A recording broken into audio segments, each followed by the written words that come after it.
What's going on, guys? KEVINCAGE here with another crypto update. I hope everybody's doing well, and we're going to dive into a bunch of recent news. So we're going to kick things off with this tweet from Ripple CEO. So Brad Garlinghouse says, "Happy belated New Year. I just hit send on Ripple's quarterly shareholder email.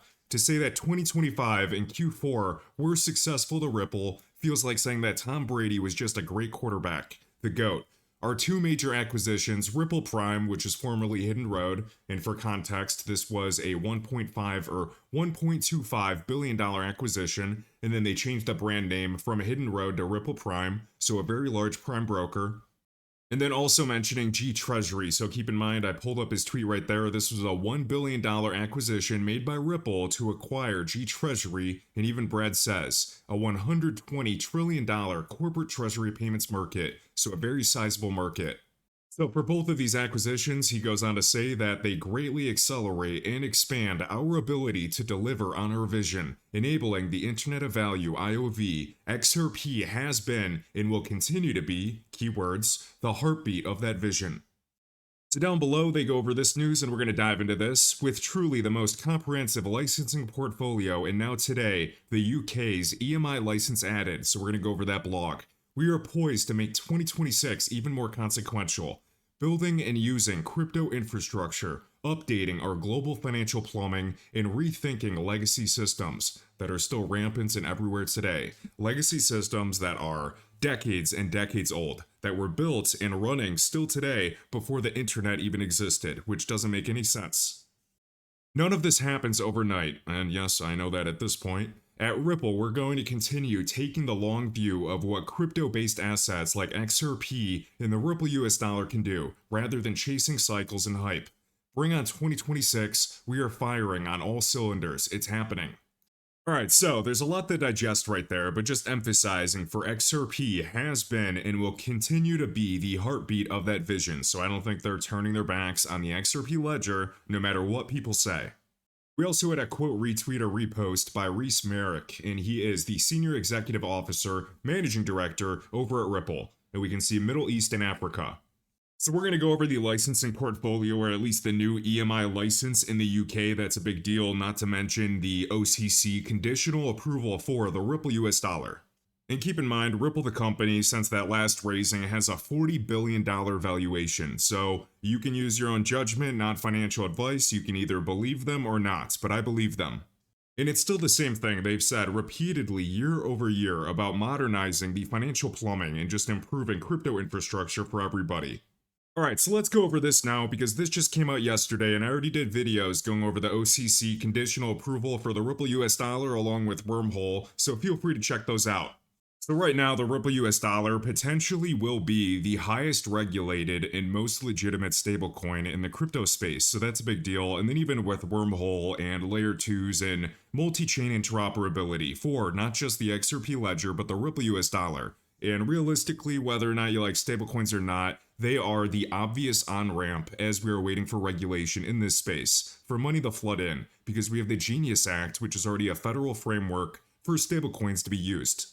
And I assume everybody already saw this news from last month, but do not sleep on this because this has huge ramifications. So this is directly from the OCC, the Office of the Comptroller of the Currency, giving conditional approval for 5 National Trust bank charter applications. And guess what? As we do a control find, we have the Ripple National Trust Bank. So we can come down here, we're going to open this as a new tab for the Ripple National Trust Bank.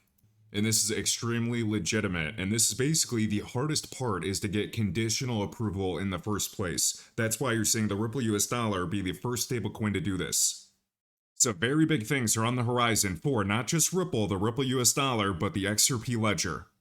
And we can see right here, the federal banking system includes more than 1,000 national banks. Very big deal. And we can see, let's see, the institutions that make up the federal banking system conduct approximately 67%, oh god, the 6-7 meme, of the banking activity in the United States, hold more than $17 trillion in assets, combined, and administer more than $85 trillion under their control. 85 trillion. Alright, let's dive into this recent news with Ripple receiving FCA, which is the Financial Conduct Authority based in the UK, permission to scale Ripple payments in the United Kingdom. So we have a video right here. I believe this is from Cassie Craddock. And she is the managing director for the UK and Europe over at Ripple. The UK's reputation for financial integrity and innovation makes it an ideal market for responsible digital asset adoption. And today, I'm proud to announce a major regulatory milestone. Ripple has secured its electronic money institution license and crypto asset registration from the UK's Financial Conduct Authority. This is a major step forward for regulated digital asset here in the United Kingdom. And crucially, this license enables us to bring our flagship offerings, including Ripple payments, directly to UK institutions. The UK is already one of Ripple's largest office hubs outside the US, a clear reflection of our continuous investment in the region's talent and infrastructure. And now with this license, we can lean into the market even more. Alright, so this is a really big deal, and this is a great piece of news that came out for Ripple payments to tap into the United Kingdom, and we can think about all the cross-border currency pairs and types of flows, thinking about different use cases now that Ripple can tap into. And just thinking about Ripple scaling, I mean, we're thinking cross-border payments, obviously, institutional treasury flows, corporate settlements, liquidity between all of these areas. But what the heck is the total addressable market? How many billions of dollars can this actually improve for Ripple payments? So we already showed the video, I don't need to read through this short blog, so we understand the ramifications or at least the potential, but I would really like to see a dollar amounts or an estimate, and I know they have to be super conservative. But what you need to know is that institutional finance is coming for a variety of countries, and the UK is very big. I mean, they have banks, payment service providers, fintechs, and even treasury operations. So they are already, like they said, one of the world's largest financial hubs, and Ripple's been there for a while.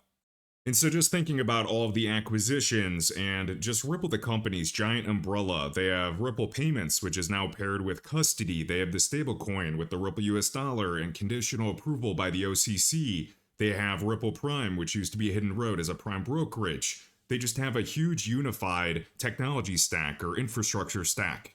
So with that, we have institutions can not only move value, but they can store and custody it, they can finance it with institutional DeFi and lending products, and then they can settle it all within one ecosystem by Ripple. So this type of structure or foundation is a really big deal because they're setting it up right from the ground up. It's going to support larger and larger payments and just flows over time.